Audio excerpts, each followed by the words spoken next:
Hey, this is Russ with Winged Saber Historical Fencing.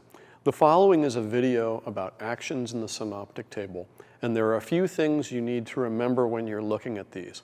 The first is that these were not explicitly taught in the system, but were part of my attempts to codify consistently recurring actions that we would find occurring within the lineage. Remember, this is a living lineage, but it has a broken pedagogy because Professor Hedon was taught as a child. So when you are looking at the actions in these sequences, they are a set of evolutions that are practical responses no matter what the attacker or defender happens to be doing. And we primarily use them to teach mobility and how to get into the proper position. When you're in the proper position, impossible techniques become absolutely simple. And when you lose position, absolutely simple techniques become impossible to safely perform. So when you work with your partner, what you're really looking for is, where do I have to step or where do I have to be in order to make these techniques work? And with your partner, you get to explore that, and you will find over time that your ability to marry this with your feet gets better and better because you're practicing a bunch of meta skills along with the somewhat artificial form of, from here, do this, they respond to that, you respond to that. Okay? Have fun. Happy fencing. Okay, next technique. I'm going to cut one at Kat. She's going to bind. And then she's going to perform false edge cut over the wrist. Notice, Kat has helpfully done this without moving her body.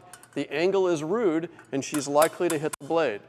So this time, Kat's going to show what a better position is. One, bang. Oh, now I have a problem. I have a real problem, and it's called, I'd like to keep my hand, please. So as she goes to do this, I have to do something else. One.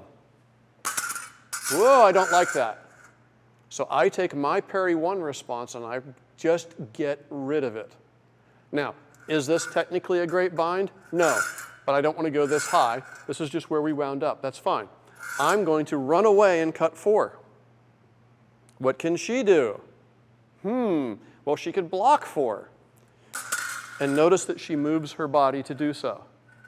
If she moves her body, she's in a position where getting rid of me now becomes trivial, because my blow is coming up and will gather up into her guard.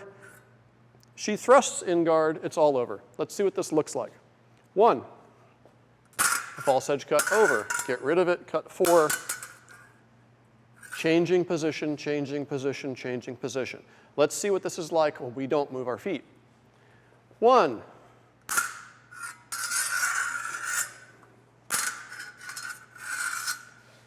ugly and strange. It's like we're foil fencers arguing over who gets to have their point in line.